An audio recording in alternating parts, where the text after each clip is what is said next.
Antoine arriva tôt chez sa tante Léonie. Ce n'était absolument pas dans ses habitudes. Le dimanche, il avait plutôt tendance à se pointer après-midi, après avoir paressé au lit, après avoir déjeuné tranquillement, sans se presser, après avoir jeté un coup d'œil à ses emails professionnels. Sa routine était d'une prévisibilité, sa vie d'un ordre.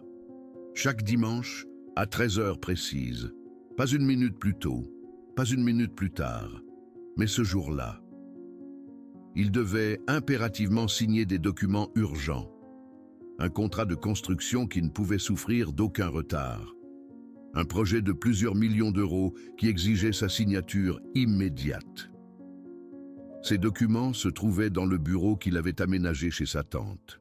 Ce bureau qu'il avait utilisé pendant la pandémie, lorsqu'il ne pouvait pas se rendre à son entreprise, lorsqu'il avait besoin d'être près de Léonie, lorsque le monde entier semblait s'être arrêté.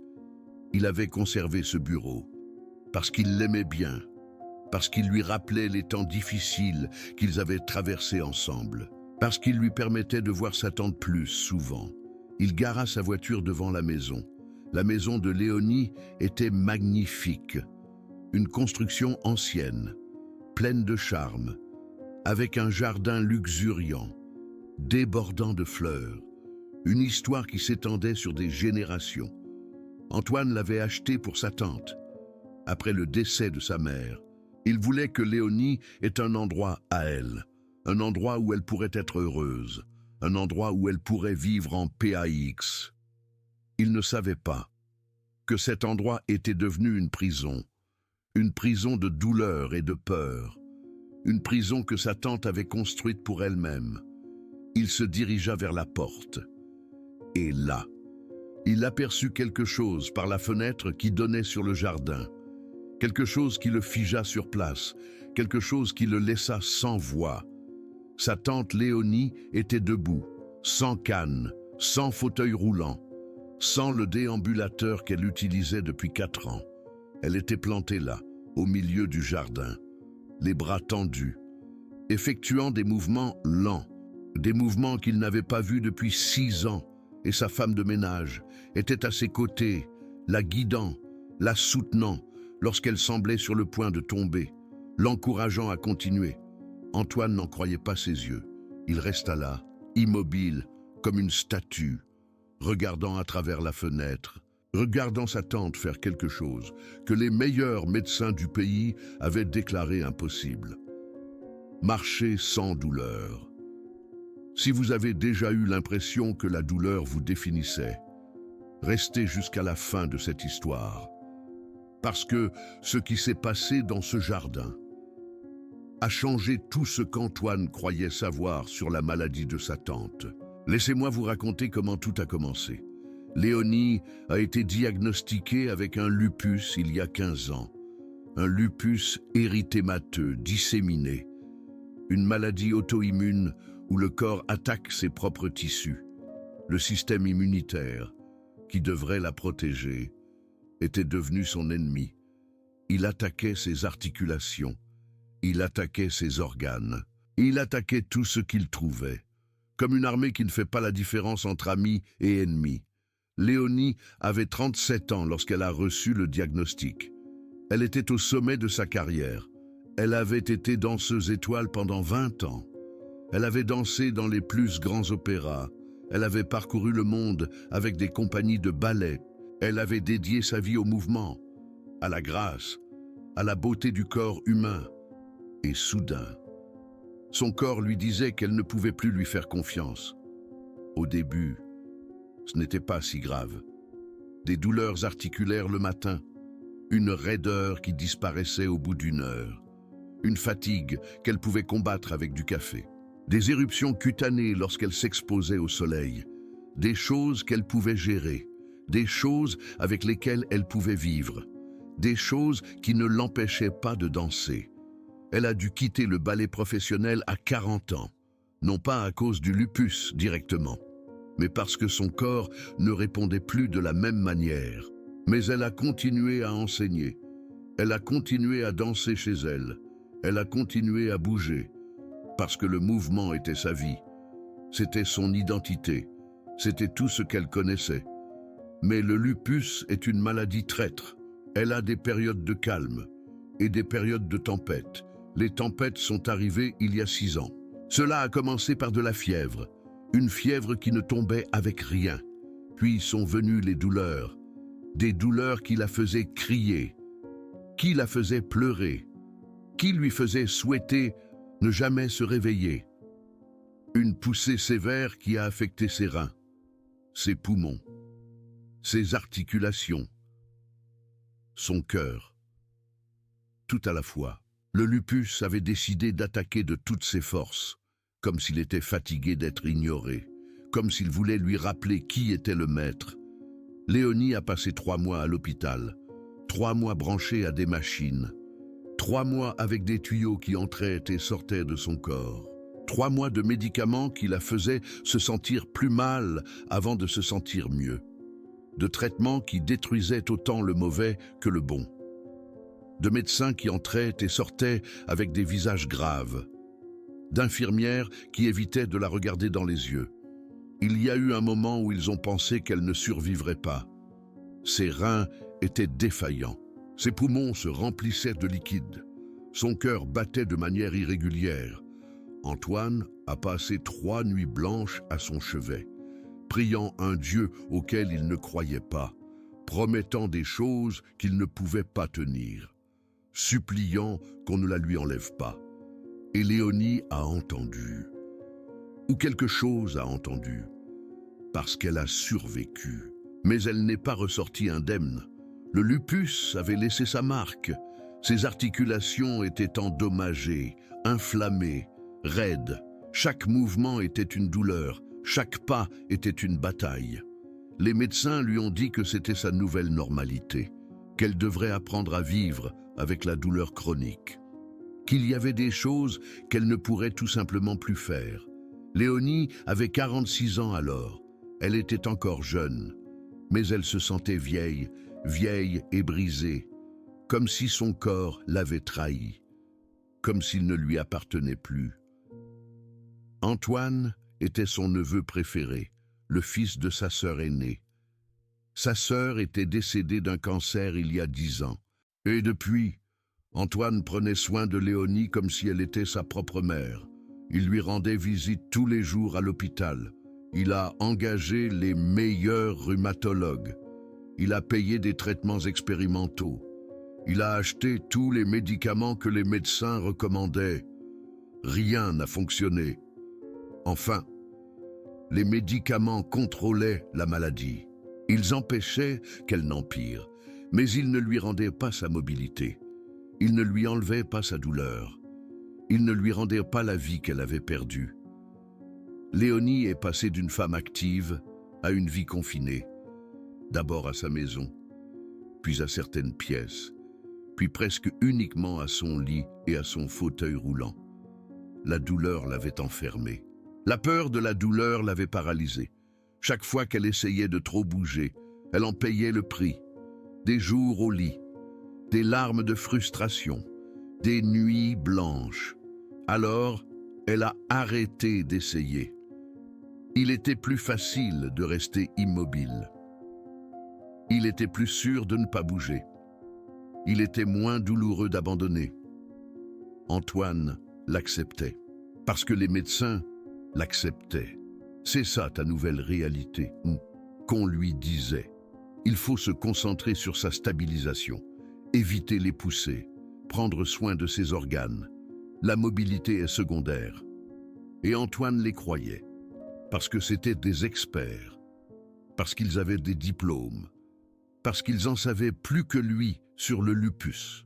Ce qu'Antoine ignorait, c'est qu'il était sur le point d'apprendre une leçon qui allait tout changer. Marisol est arrivée chez tante Léonie il y a 8 mois, pas comme kinésithérapeute, pas comme infirmière, mais comme employée de maison, 38 ans, mère de 2 adolescents. Divorcée depuis 5 ans, et avec un secret que personne ne connaissait. Marisol avait été kinésithérapeute, 10 ans à travailler dans une clinique de rééducation, 10 ans à aider des gens à retrouver leur mobilité. 10 ans à voir de petits miracles tous les jours. Un vieil homme qui remarche après une fracture de la hanche. Un athlète qui récupère son genou après une opération. Une mère qui peut porter son bébé après un accident. C'était ces miracles que Marisol voyait. C'était ces moments qu'elle aimait. Les moments où le corps démontrait qu'il pouvait guérir, qu'il pouvait se rétablir, qu'il pouvait redevenir ce qu'il était. Marisol s'était spécialisée dans les maladies auto-immunes. Le lupus, la polyarthrite rhumatoïde, la sclérose en plaques, la fibromyalgie, les maladies que les médecins disaient incurables, les maladies qui condamnaient les patients à une vie de douleur. Marisol ne croyait pas aux condamnations, elle croyait au corps, en sa capacité d'adaptation, de compensation, de trouver de nouvelles façons de fonctionner, jusqu'à ce que la clinique fasse faillite. La pandémie avait frappé forte. Les patients avaient cessé de venir. Les dépenses continuaient d'arriver. Et un jour, le propriétaire leur a dit qu'il ne pouvait plus les payer. Marisol s'est retrouvée sans emploi, sans économie. Avec 2 enfants à nourrir, elle a cherché du travail ailleurs. Mais personne n'embauchait de kinésithérapeute. Le marché était saturé. Les hôpitaux avaient réduit leur personnel. Les cliniques étaient fermées. Alors, Marisol a fait ce qu'elle devait faire. Elle a pris le seul travail qu'elle a trouvé. Faire le ménage. Ce n'était pas ce qu'elle avait étudié. Ce n'était pas ce qu'elle aimait. Mais c'était ce qu'il y avait. Et ses enfants avaient besoin de manger. Pablo avait 14 ans. Sofia en avait 12. 2 adolescents qui dépendaient d'elle, qui la regardaient avec des yeux qui demandaient « Maman, est-ce qu'on va s'en sortir ?» Marisol répondait toujours que oui, même si elle n'en était pas sûre, même si elle avait peur, même si elle ne savait pas comment elle allait payer le loyer le mois prochain. Elle disait toujours que oui, parce que c'est ce que font les mères. Elles mentent pour protéger. Elles sourient pour ne pas effrayer. Elles travaillent jusqu'à s'effondrer pour que leurs enfants aient ce dont ils ont besoin. Antoine l'a embauché par le biais d'une agence. Il avait besoin de quelqu'un pour nettoyer la maison de sa tante, pour cuisiner, pour l'aider avec les choses basiques. Il ne cherchait pas une aide soignante spécialisée. Léonie avait déjà une infirmière qui venait 3 fois par semaine. Il avait juste besoin de quelqu'un pour entretenir la maison. Marisol est arrivée un lundi matin. Elle a rencontré Léonie.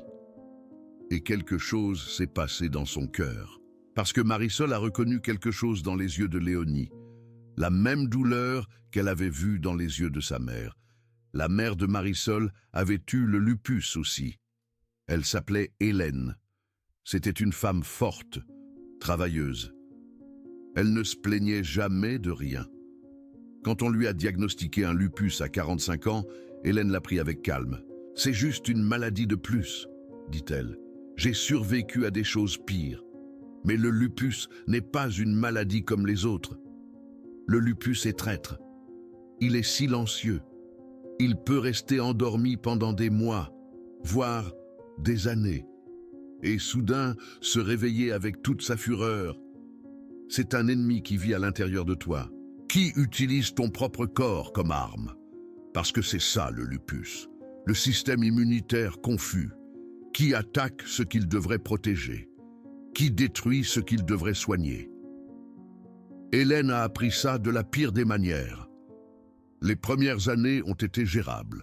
Fatigue, douleur dans les articulations, taches sur la peau lorsqu'elle s'exposait au soleil. Rien qu'elle ne puisse supporter, rien qui l'arrête, mais le lupus a progressé, lentement, comme de l'eau qui s'infiltre dans une fissure. D'abord ce furent les reins, puis le cœur, enfin les poumons. Le lupus est un ennemi patient. Qui attend? Qui attaque quand on s'y attend le moins? Qui te fait croire que tu vas bien? Et ensuite, te détruit. Hélène a commencé à sentir de la douleur. Douleur dans les articulations, Douleur dans les muscles. Douleur là où il ne devrait pas y avoir de douleur. Les médecins lui ont donné des médicaments. Les médicaments aidaient un peu, mais la douleur était toujours là, constante, implacable, comme un compagnon indésirable. Hélène a cessé de bouger, pas parce qu'elle ne pouvait pas, mais parce que ça faisait trop mal. Chaque pas était une torture, chaque mouvement était une bataille. Alors elle est restée immobile, pensant que le repos l'aiderait, pensant que si elle ne bougeait pas, la douleur disparaîtrait. Mais le repos a tout empiré. Ses muscles se sont atrophiés, ses articulations se sont raidies, son corps a oublié comment bouger. Elle est morte il y a 12 ans. Complications rénales. Le lupus a détruit ses reins.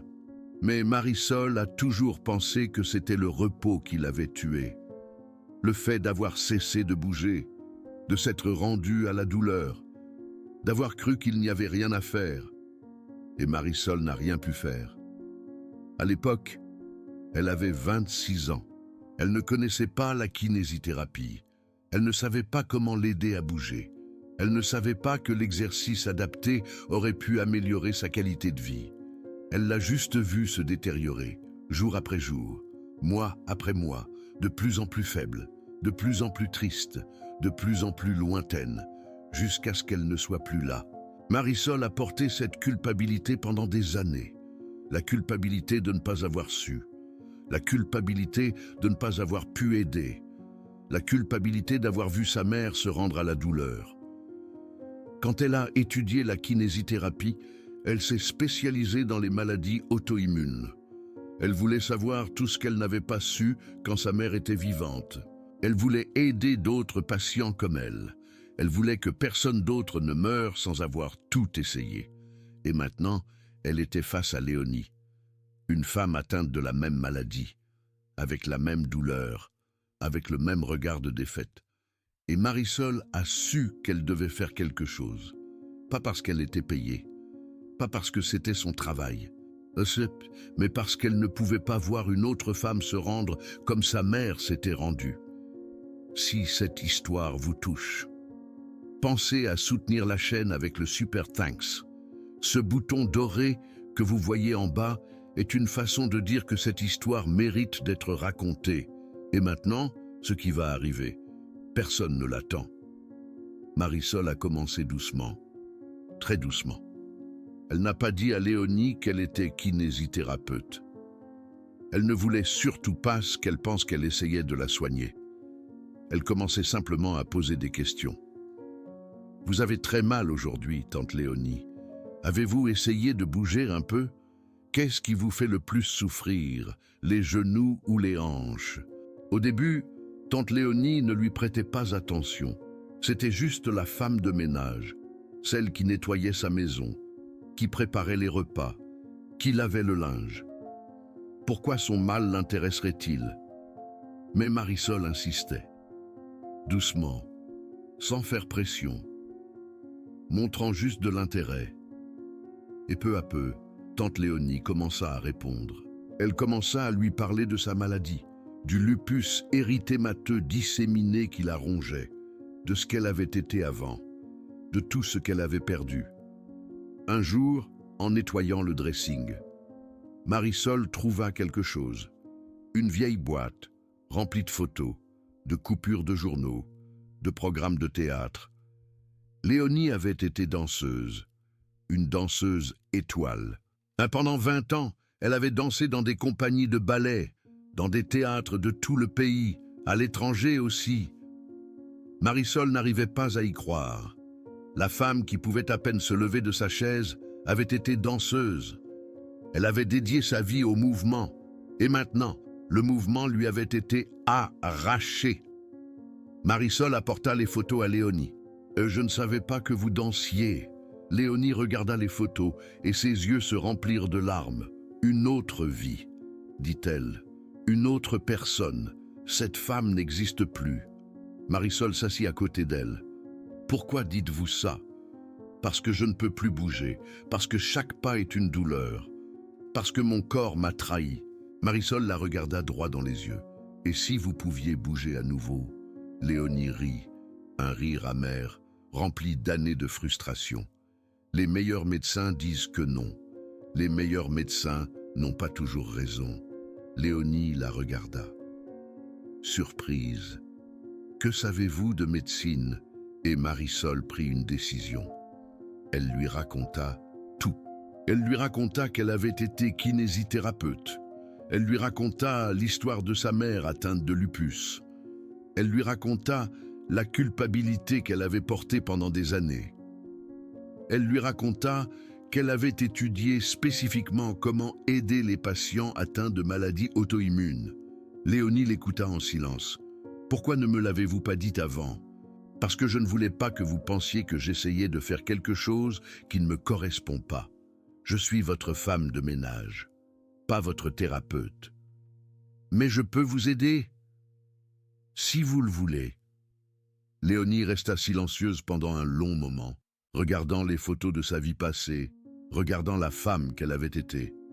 Les médecins disent qu'il n'y a rien à faire. Les médecins se concentrent sur la maladie.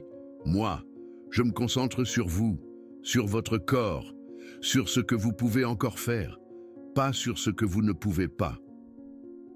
Léonie la regarda. Et si ça fait trop mal? Ça va faire mal.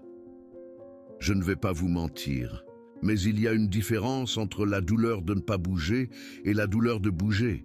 L'une vous tue lentement, l'autre vous rend plus forte. Léonie réfléchit pendant un long moment. 6 années s'étaient écoulées depuis que quelqu'un lui avait offert de l'espoir. 6 années à entendre ce qu'elle ne pouvait pas faire, ce qu'elle ne devait pas tenter, ce qui était hors de sa portée. Et voici cette femme de ménage, lui disant qu'elle pouvait améliorer. « Ça vaut la peine d'essayer », demanda Léonie. « Ça vaut la peine d'essayer n'importe quoi qui vous redonne un peu de vie. » Léonie regarda les photos une fois de plus. « D'accord, » dit-elle, « essayons. » Les séances commencèrent le lendemain, en secret. Marisol ne voulait pas qu'Antoine le sache. Elle ne voulait pas qu'il pense qu'elle faisait quelque chose d'inapproprié, qu'elle dépassait ses limites, qu'elle jouait au docteur. Alors elle faisait les exercices quand il n'était pas là. Le matin, l'après-midi, toujours quand la maison était vide. Au début, ce furent des exercices minimaux, mouvements de doigts, rotation de poignets, étirement du cou, des choses que Léonie pouvait faire assise, des choses qui ne demandaient pas beaucoup d'efforts, des choses qui ne causaient pas trop de douleur. Marisol savait qu'avec le lupus, il fallait y aller doucement, très doucement. Respecter les limites du corps, ne pas pousser trop fort, mais ne pas abandonner non plus. Le plus important était la consistance. Faire un peu chaque jour, tous les jours, sans faute. Parce que le corps a besoin de régularité pour s'améliorer. Il a besoin de répétition. Il a besoin de patience. Et Marisol avait de la patience à revendre. La première semaine fut difficile. Plus difficile que ce que l'une ou l'autre avait prévu. Le premier jour, Léonie ne put faire que 3 exercices. 3 mouvements simples de doigts. Et elle était déjà épuisée. Le deuxième jour fut pire. Son corps avait réagi aux exercices de la veille. Tout faisait plus mal. Les articulations étaient plus raides. Les muscles se plaignaient d'avoir été utilisés. Léonie pleura. « Je ne veux pas faire ça, » dit-elle. « C'est pire qu'avant. » Marisol s'assit à côté d'elle. « C'est normal, » lui expliqua-t-elle. « Votre corps n'a pas travaillé depuis des années. Il proteste parce que nous lui demandons de faire quelque chose de nouveau. Mais la protestation va passer. Je vous promets que ça va passer. » Léonie ne la croyait pas complètement. Mais elle continua. Parce qu'elle n'avait rien à perdre. Parce qu'elle avait déjà tout perdu.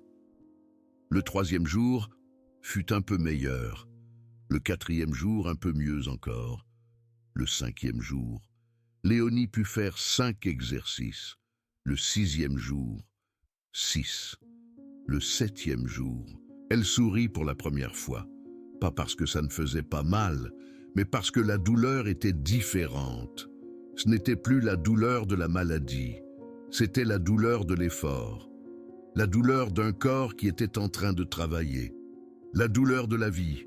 Léonie se frustrait parfois, se fatiguait, parfois elle pleurait de douleur, parfois elle voulait abandonner. Mais Marisol était toujours là, ferme, patiente, inébranlable, l'encourageant, lui rappelant pourquoi elle faisait ça, lui montrant les photos de quand elle dansait. Un pas à la fois, lui disait-elle, un mouvement à la fois. Vous n'avez pas à danser aujourd'hui, vous avez juste à bouger un doigt. Et Léonie bougeait un doigt, puis un autre, puis la main, puis le bras. Chaque petit progrès était une victoire, chaque centimètre gagné était un triomphe. Marisol commença à tenir un journal. Elle documentait tout, chaque exercice, chaque réaction, chaque plainte, chaque amélioration. Elle voulait avoir un registre. Elle voulait pouvoir montrer à Léonie ses progrès. Parce que quand on vit avec une douleur chronique, il est facile d'oublier. Il est facile de penser qu'on ne s'améliore jamais. Il est facile d'abandonner parce qu'on ne voit pas les changements. Mais les changements étaient là, petits, presque invisibles, mais réels. Après un mois, Léonie pouvait bouger les bras sans douleur sévère. C'était un changement petit, invisible pour quelqu'un qui ne connaissait pas son histoire. Mais pour Léonie, c'était énorme. C'était la preuve que son corps pouvait encore changer, qu'elle n'était pas condamnée à être la femme de la chaise. Après 2 mois, elle pouvait tourner le torse. Elle pouvait regarder en arrière sans que sa colonne vertébrale ne crie. Elle pouvait accomplir des choses qui, auparavant, étaient hors de sa portée. Des choses simples. Des choses que les gens ordinaires considèrent comme acquises. Mais qui, pour Léonie, étaient des victoires. Après 3 mois, elle pouvait se lever seule de sa chaise, sans aide, sans se tenir à rien, en utilisant uniquement la force de ses jambes. La première fois qu'elle y est parvenue, elle a pleuré. Pas de douleur, de joie, d'incrédulité, d'espoir. Marisol a pleuré aussi, parce qu'elle a vu en Léonie ce qu'elle n'avait pas pu voir chez sa mère. La possibilité de se rétablir, la force de continuer, la vie qui revient petit à petit, non sans douleur. Léonie ressentait toujours de la douleur, mais sans la douleur insupportable d'avant. Une douleur gérable, une douleur qu'elle pouvait ignorer, une douleur qui en valait la peine. Antoine ne remarquait rien. Il rendait visite à sa tante chaque dimanche. Il la voyait pareille, sur sa chaise, avec sa canne à proximité, avec le déambulateur dans le coin. Il ne savait pas qu'en semaine, Léonie se transformait. Il ne savait pas que la femme de ménage faisait quelque chose d'extraordinaire. Il ne savait pas que l'espoir était revenu dans les yeux de sa tante. Léonie ne lui disait rien. Elle voulait le surprendre. Elle voulait le lui montrer quand elle serait prête. Quand elle pourrait faire quelque chose de vraiment impressionnant, quelque chose qu'il n'attendrait jamais. 4 mois plus tard, Marisol a emmené Léonie dans le jardin luxuriant. C'était la première fois que Léonie sortait de la maison depuis des mois. Le jardin était magnifique, plein de fleurs que la mère d'Antoine avait plantées il y a des années. Des roses rouges, des marguerites blanches, de la lavande qui parfumait l'air.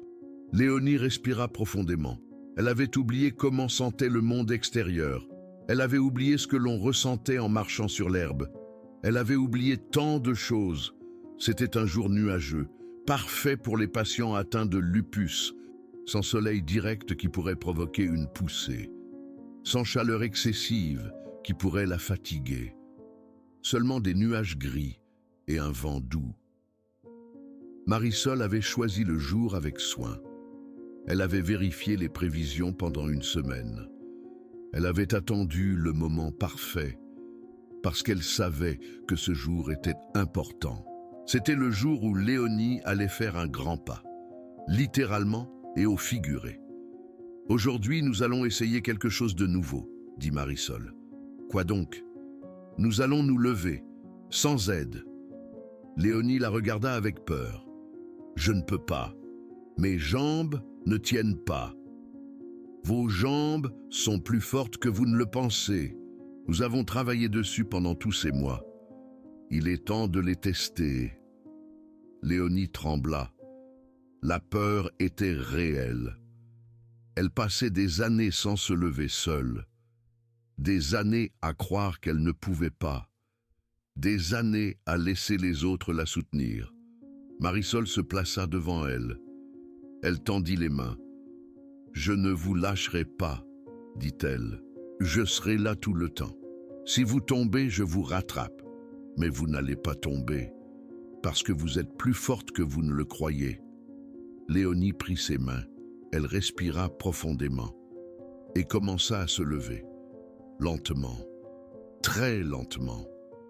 Ses jambes tremblaient, ses genoux craquaient, mais il ne faisait pas aussi mal qu'elle l'espérait.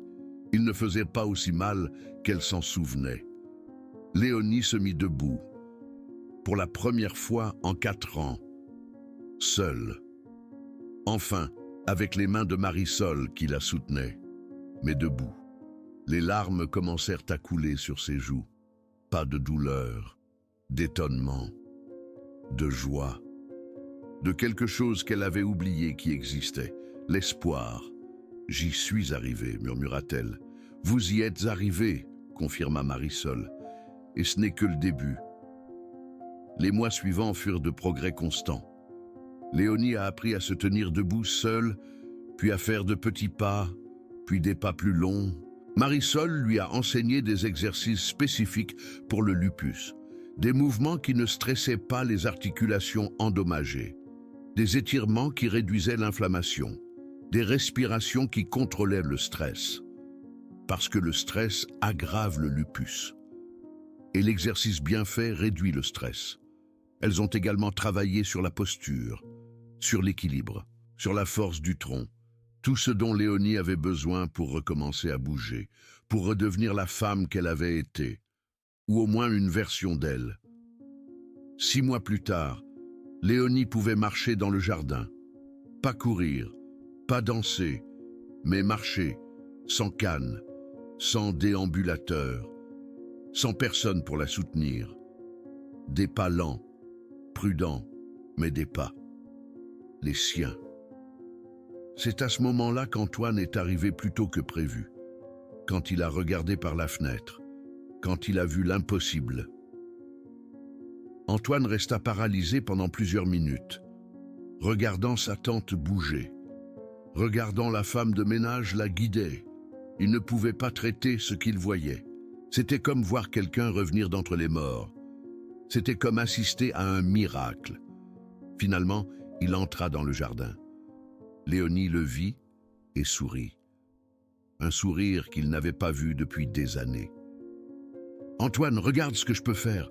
Elle fit quelques pas vers lui, lent, mais sûr.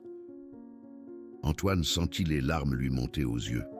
« Tante, comment ?» Il ne put terminer sa question. Marisol resta silencieuse, attendant, sans savoir comment réagirait le millionnaire, sans savoir s'il serait en colère, s'il penserait qu'elle avait fait quelque chose de mal, s'il la renverrait. Antoine regarda Marisol. « Vous avez fait ça ?» Marisol baissa les yeux. « Je l'ai juste aidé à faire des exercices que les médecins n'ont jamais mentionnés. Des exercices que personne n'a pensé à lui recommander. » Antoine s'approcha de sa tante. Il la serra dans ses bras. Avec précaution, avec tendresse, avec toute la gratitude qu'il ressentait. « Comment est-ce possible ?»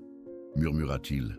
« J'ai arrêté de croire que c'était impossible, » dit Léonie. « C'est ce qui a changé. » Antoine regarda Marisol de nouveau. « Qui êtes-vous vraiment ?» Et Marisol lui raconta tout. Elle lui raconta sa carrière de kinésithérapeute, la clinique qui a fait faillite, sa mère atteinte de lupus, la culpabilité qui la hantait. Pourquoi elle ne pouvait pas rester sans rien faire en voyant Léonie souffrir? Antoine l'écouta en silence. Chaque mot, chaque explication, chaque morceau de l'histoire. « Pourquoi ne me l'avez-vous pas dit ?» demanda-t-il à la fin. « Parce que ce n'était pas ma place. Je suis votre femme de ménage, pas votre médecin, pas votre thérapeute. Je voulais juste aider. » Antoine resta silencieux un moment, traitant tout. « Vous avez rendu la vie à ma tante. Elle se l'est rendue à elle-même. Je lui ai juste montré le chemin. C'est la même chose. Ce n'est pas la même chose. Si elle n'avait pas voulu essayer, rien de tout cela ne se serait passé. Le mérite lui revient. » Antoine regarda sa tante. Il la vit sourire. Il la vit bouger. Il la vit vivre d'une manière qu'il n'avait pas vue depuis des années. Et il comprit quelque chose. Il avait dépensé des millions en médecins, en traitements, en médicaments. Et rien n'avait fonctionné comme ces exercices simples. Pas parce que les médecins étaient mauvais, mais parce qu'ils s'étaient concentrés sur la mauvaise chose. Ils s'étaient concentrés sur la maladie, sur la contrôler, sur éviter qu'elle n'empire. Mais ils avaient oublié la personne. Ils avaient oublié que tante Léonie était plus que son lupus, qu'elle avait un corps qui aspirait à bouger, qu'elle avait un esprit qui voulait vivre. Marisol, elle, ne l'avait pas oublié, parce qu'elle avait vu sa propre mère l'oublier, parce qu'elle avait vu ce qui se passe quand on abandonne, et elle ne voulait pas que tante Léonie vive la même chose. Si vous êtes arrivé jusqu'ici, c'est parce que cette histoire vous touche profondément. Alors laissez-moi vous raconter ce qui s'est passé après. Antoine voulait valider ce qu'il avait vu, pas parce qu'il doutait, mais parce qu'il voulait comprendre. Il voulait savoir si c'était durable, si tante Léonie pouvait continuer à s'améliorer, s'il y avait un risque qu'il ne voyait pas. Il a appelé la rhumatologue de sa tante, le docteur Camille Dubois, une spécialiste avec 30 ans d'expérience. Il lui a demandé de venir voir tante Léonie, d'évaluer sa condition actuelle. La docteure est arrivée en s'attendant à ce qu'elle voyait d'habitude.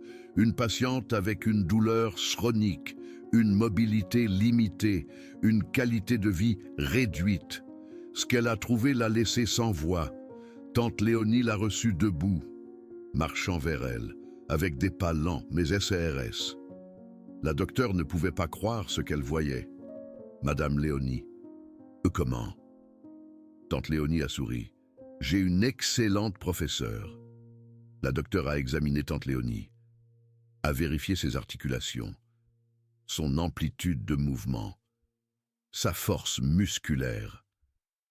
Tout s'était amélioré, dramatiquement. Les niveaux d'inflammation étaient les mêmes. La maladie était toujours là.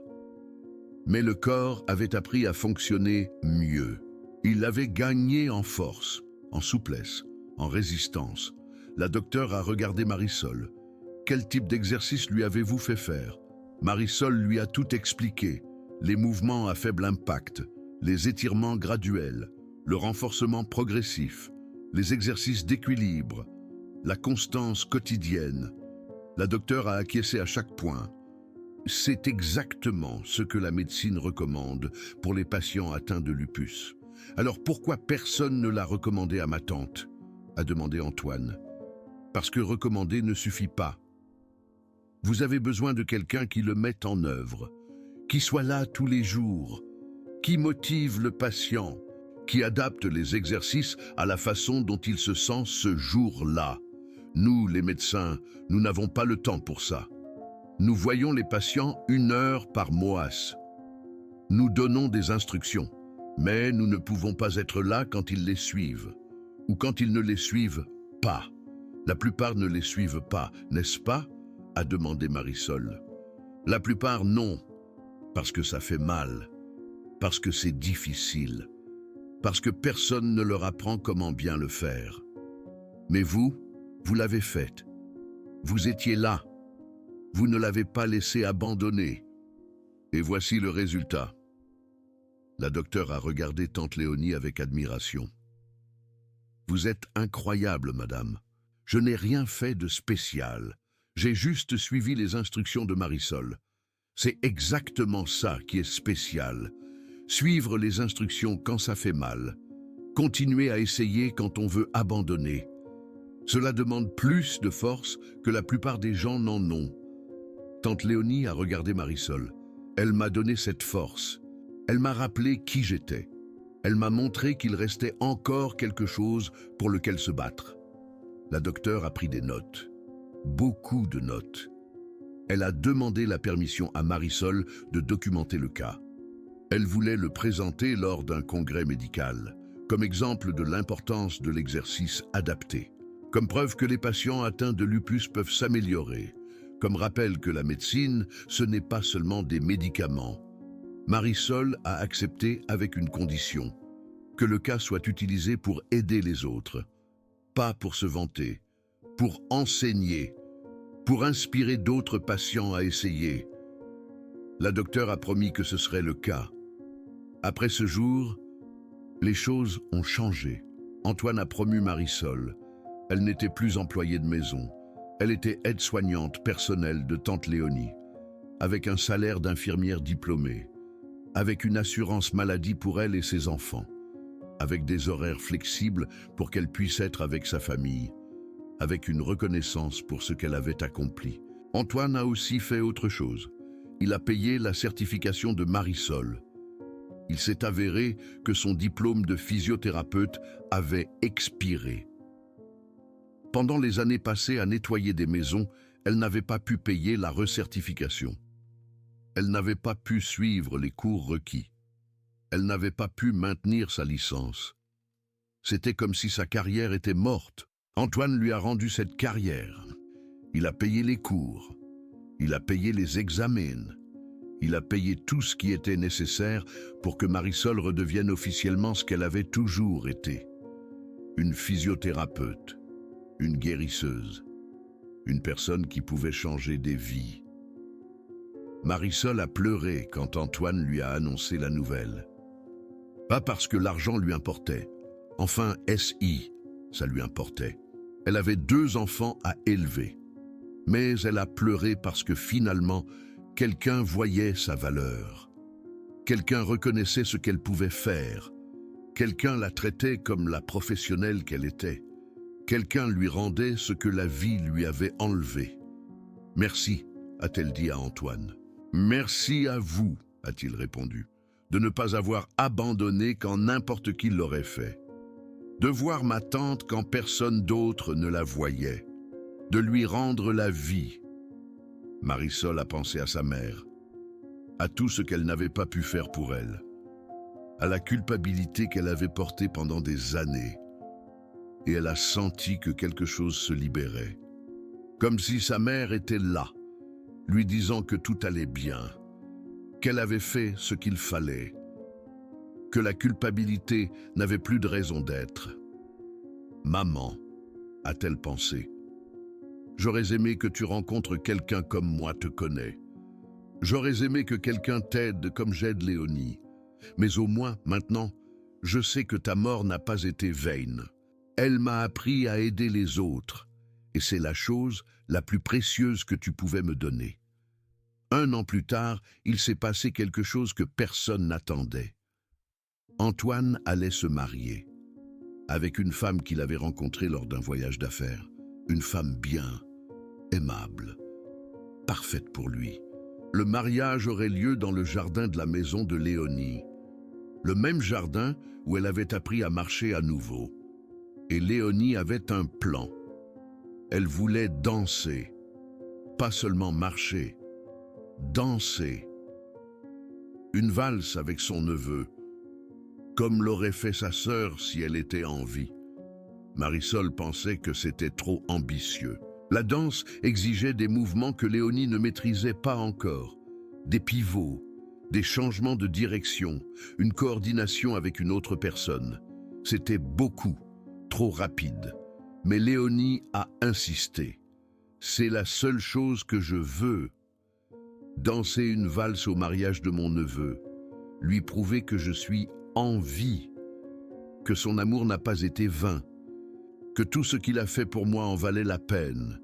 Marisol n'a pas pu refuser. Elles ont commencé à s'entraîner, tous les jours, pendant des mois. D'abord les pas basiques, 1, 2, 3, 1, 2, 3, le rythme de la valse. Ensuite les pivots, doux, contrôlés, sans perdre l'équilibre. Ensuite la coordination. Marisol faisait office de partenaire d'entraînement. Elle guidait Léonie, la soutenait quand elle trébuchait, l'encourageait quand elle était frustrée.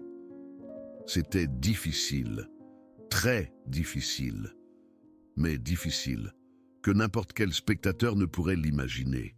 Ce n'était pas seulement la douleur physique, c'était la douleur émotionnelle, la peur de recommencer, la terreur de tomber, la panique d'échouer. Encore une fois, tante Léonie était tombée avant, plusieurs fois. Chaque chute l'avait laissé pire qu'avant. Chaque échec l'avait plongé plus profondément dans le désespoir. Il y a eu une séance en particulier qui a failli tout gâcher. C'était un mardi après-midi. Tante Léonie pratiquait un simple tour, un mouvement qu'elle avait fait des milliers de fois quand elle était danseuse étoile, mais son genou a cédé.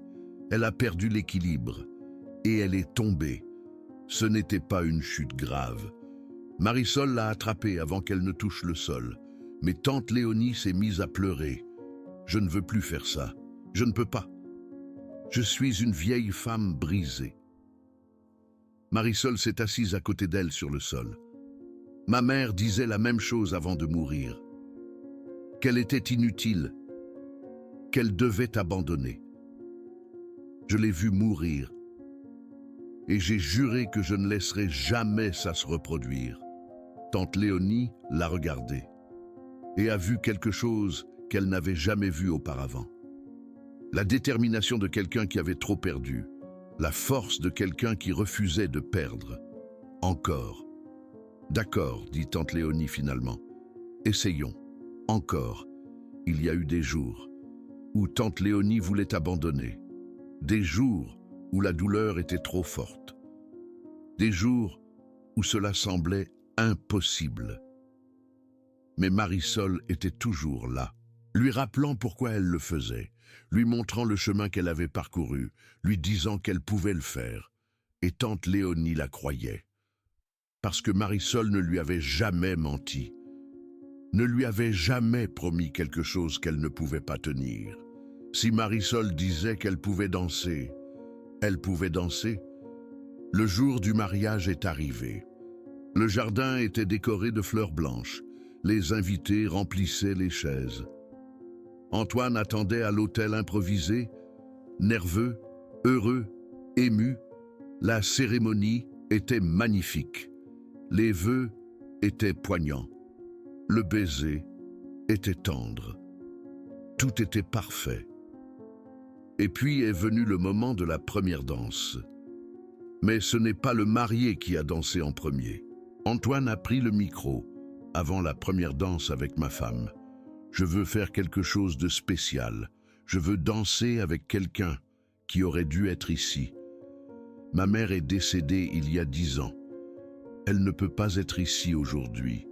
Mais sa sœur, oui, ma tante Léonie, la femme qui s'est occupée de moi quand ma mère ne le pouvait pas. La femme que je pensais ne plus jamais marcher. Tante, voulez-vous danser avec moi? Les invités ont murmuré. Tout le monde connaissait l'état de tante Léonie. Tout le monde l'avait vue en fauteuil roulant. Tout le monde pensait que c'était impossible. Tante Léonie s'est levée de sa chaise, seule, sans aide. Elle a marché vers Antoine, pas après pas, ferme, sûr. Les murmures se sont transformés en silence. Le silence s'est transformé en émerveillement. L'émerveillement s'est transformé en larmes. Tante Léonie a atteint Antoine. Elle lui a pris les mains et la musique a commencé. Une valse, douce, magnifique. Et tante Léonie a dansé, pas comme avant. Pas comme quand elle était professionnelle, mais elle a dansé. Des pas lents, des tours prudents, mais elle a dansé. Avec son neveu, à son mariage, comme l'aurait fait sa sœur. Antoine pleurait en dansant. Il ne pouvait pas s'en empêcher. Voir sa tante là, bougeant, vivante, c'était plus que ce qu'il n'avait jamais rêvé. Les invités ont commencé à applaudir. Un applaudissement qui grandissait, qui remplissait le jardin, qui célébrait quelque chose de plus qu'une danse, célébrait la vie, l'espoir, la force de l'esprit humain. Marisol regardait depuis un coin, avec des larmes dans les yeux, pensant à sa mère, à tout ce qu'elle n'avait pas pu faire pour elle, et à tout ce qu'elle avait pu faire pour tante Léonie. La culpabilité avait disparu. À sa place, il y avait la paix et la gratitude pour l'opportunité de racheter le passé, de transformer la douleur en but, de faire en sorte que la mort de sa mère signifie quelque chose. La valse s'est terminée. Tante Léonie et Antoine se sont embrassés. Les applaudissements ont continué.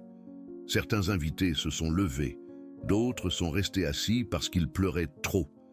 Ils avaient été témoins de plus qu'une danse. Ils avaient été témoins d'un miracle. Pas un miracle divin, un miracle humain. Le miracle de la persévérance, le miracle de l'amour, le miracle de refuser d'abandonner. Et tante Léonie a regardé vers l'endroit où se trouvait Marisol. Elle l'a trouvée en train de pleurer aussi, des larmes qui coulaient sur ses joues, des larmes de joie, de fierté, de paix. Tante Léonie lui a adressé un sourire qui disait tout. Merci. De croire en moi quand je ne croyais pas. De voir en moi ce que je ne pouvais pas voir. De ne pas abandonner quand je voulais abandonner. De me redonner la vie que je pensais avoir perdue. De donner un sens à la mort de ta mère. De transformer ta douleur en ma guérison. D'être mon ange quand j'en avais le plus besoin. Marisol lui a rendu le sourire. Un sourire qui disait la même chose. Merci. De me laisser t'aider, de me faire confiance, de me donner l'opportunité de guérir. 2 ans après la danse, Marisol a ouvert quelque chose de nouveau. Un petit centre de réadaptation, spécialisé dans les patients atteints de maladies auto-immunes. Antoine l'a financé, pas par charité, comme investissement. Parce qu'il savait que Marisol pouvait aider beaucoup de gens. Et il avait raison. Le centre a commencé avec 5 patients. 5 personnes qui sont arrivées en fauteuil roulant. 5 personnes qui avaient cessé de croire. 5 personnes qui pensaient que leur vie était terminée. Marisol a travaillé avec chacun d'eux, personnellement, appliquant les mêmes techniques qu'elle avait utilisées avec tante Léonie. Les mêmes exercices, la même patience, le même amour. Tous ne se sont pas améliorés de la même manière. Certains avaient des maladies plus avancées. Certains avaient des corps plus endommagés. Certains avaient attendu trop longtemps. Mais tous se sont améliorés, un peu. Tous ont récupéré quelque chose de ce qu'ils avaient perdu. Tous ont trouvé un peu d'espoir. Maintenant, le centre compte 50 patients, tous atteints de lupus, ou de polyarthrite rhumatoïde, ou de sclérose en plaques, ou de fibromyalgie, ou de toute autre maladie auto-immune que le monde considère comme incurable. Le centre a une liste d'attente de 6 mois. Il y a plus de gens qui veulent entrer qu'ils ne peuvent en accueillir. Marisol forme d'autres kinésithérapeutes, leur enseignant sa méthode, leur partageant ce qu'elle a appris de son père, ce qu'elle a appris de sa mère, ce qu'elle a appris de tante Léonie. Tous sont arrivés en pensant qu'il n'y avait aucun espoir, que leur douleur était permanente, que leur mobilité était perdue à jamais. Et Marisol leur a montré qu'ils avaient tort. Mais tous ne s'améliorent pas de la même manière. Tous ne peuvent pas danser, mais tous peuvent s'améliorer. Un peu, gagner un peu de mouvement, perdre un peu de douleur, récupérer un peu de vie. Et cela vaut plus que n'importe quel médicament. Tante Léonie visite le centre chaque semaine, pas en tant que patiente, comme inspiration, comme une preuve vivante que le corps peut guérir, que la douleur n'a pas le dernier mot, que l'espoir est réel. Les nouveaux patients la voient entrer, en marchant, sans canne, sans déambulateur, et ils n'en reviennent pas. Elle a eu un lupus comme moi, demande-t-il. Je l'ai toujours, répond Léonie. Mais il ne me définit plus. Elle raconte son histoire aux nouveaux. Elle leur montre les photos de quand elle était en fauteuil roulant. Elle leur montre le journal de Marisol, avec l'enregistrement de ses progrès. Elle leur montre ce qui est possible. Elle leur donne l'espoir qu'elle a perdu un jour. Certains pleurent quand ils l'écoutent. Ils pleurent parce que, pour la première fois, quelqu'un leur dit qu'ils peuvent aller mieux, qu'ils ne sont pas condamnés, qu'il y a une vie après la douleur. Mon corps m'a trahi, leur dit-elle, mais je n'ai pas abandonné, et vous ne devez pas abandonner non plus, parce qu'il y a une vie après la douleur. Il y a du mouvement après la paralysie. Il y a de l'espoir après le désespoir. Vous devez juste croire et travailler tous les jours, un pas à la fois. Et ainsi se termine cette histoire. Pas avec un miracle magique, pas avec une guérison impossible, pas avec une fin de film où tout est parfait. Léonie a toujours son lupus. Elle l'aura toujours. La maladie n'a pas disparu. Les anticorps continuent d'attaquer son corps. Les médicaments restent nécessaires. Les examens médicaux restent fréquents. Elle a toujours des mauvais jours, des jours de douleur qui la clouent au lit, des jours de fatigue qui l'empêchent de bouger, des jours où le lupus lui rappelle qu'il est toujours là, qu'il ne partira jamais, qu'il fera toujours partie de sa vie. Mais elle a aussi des bons jours, des jours où elle peut se promener dans le jardin luxuriant, des jours où elle peut danser un peu, des jours où elle peut se sentir vivante, des jours de mouvement, des jours de joie, des jours de vie. Et ces jours valent tout l'effort. Chaque larme qu'elle a versée pendant les exercices, chaque fois qu'elle a voulu abandonner, chaque moment de douleur insupportable, tout en valait la peine. Parce que maintenant, Léonie a quelque chose qu'elle n'avait pas avant. L'espoir, pas l'espoir de guérir. Ce serait peu réaliste. L'espoir de bien vivre, malgré la maladie. L'espoir de continuer à s'améliorer. L'espoir d'avoir plus de bons jours que de mauvais. Et cet espoir change tout. Marisol continue de travailler, continue d'aider, continue de racheter la mort de sa mère. Chaque patient qui s'améliore est un hommage à Elena. Chaque vie qui change est une façon de lui dire que sa mort n'a pas été vaine, que de sa souffrance est né quelque chose de beau, quelque chose qui continue d'aider les autres, quelque chose qui continuera d'aider pendant des générations. Les enfants de Marisol sont fiers d'elle. Lucas a commencé à étudier la médecine. Il veut devenir rhumatologue.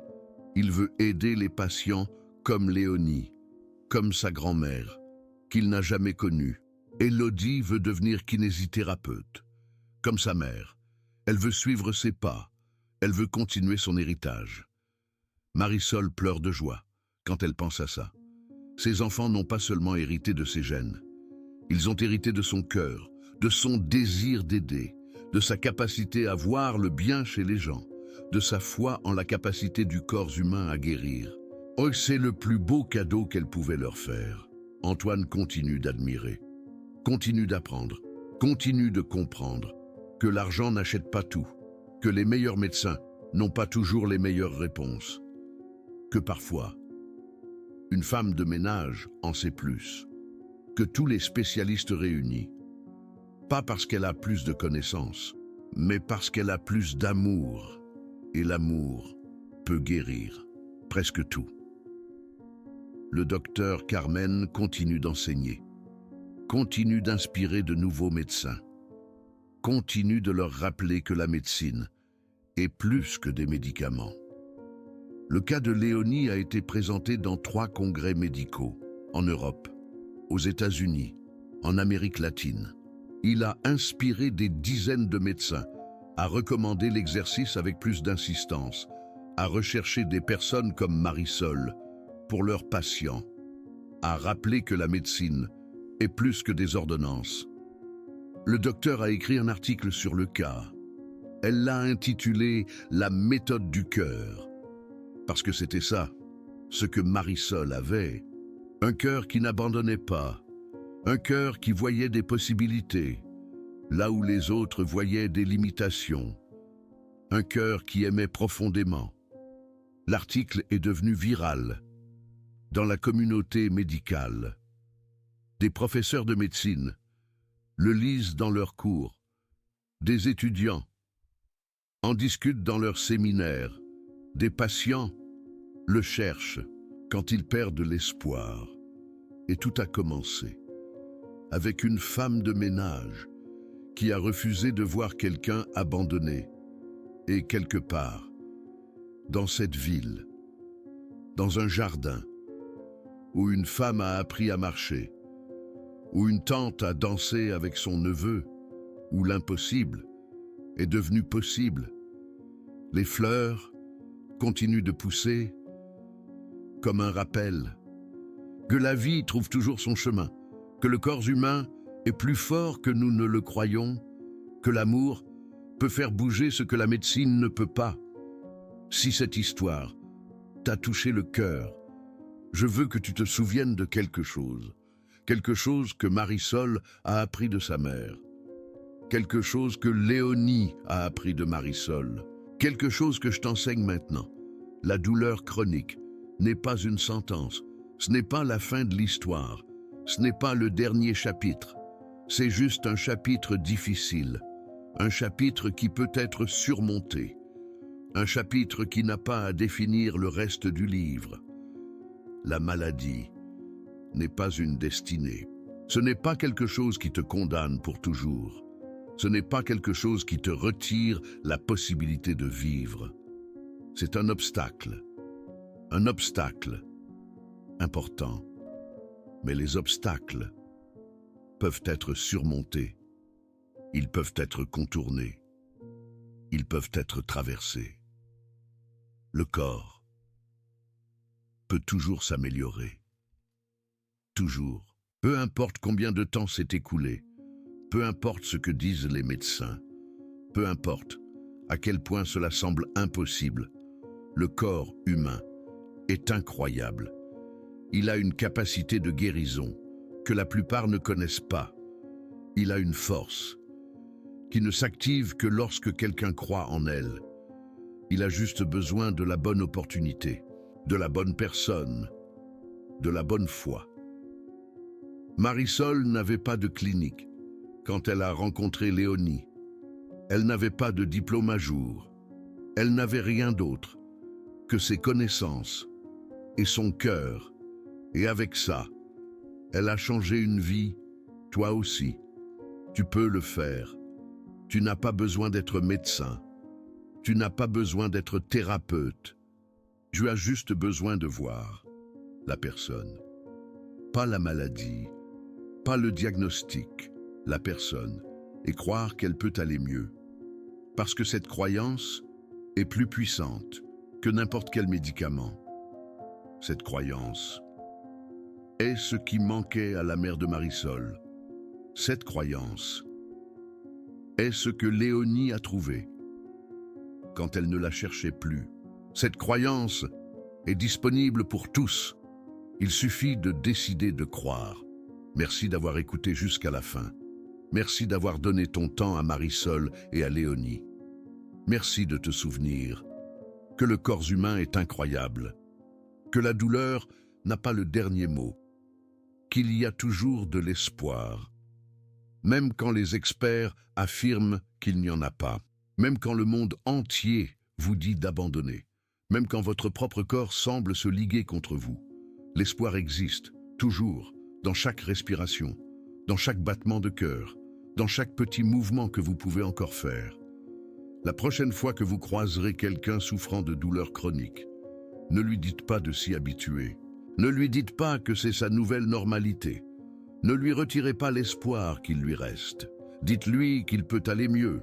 Dites-lui que son corps est plus fort qu'il ne le croit. Dites-lui qu'il existe des personnes comme Marisol à travers le monde. Des personnes qui croient quand plus personne ne croit. Des personnes qui voient des possibilités quand d'autres ne voient que des limites. Des personnes qui ont le cœur de ne jamais abandonner. Et s'il ne vous croit pas, s'il pense que vous inventez, s'il croit que ce n'est qu'une belle histoire, parlez-lui de tante Léonie, parlez-lui du jardin luxuriant, parlez-lui de la danse au mariage. Racontez-lui cette histoire. Et souvenez-vous, la douleur chronique n'est pas une sentence. Le corps peut toujours s'améliorer. Et l'amour trouve toujours un chemin. À bientôt pour une prochaine histoire.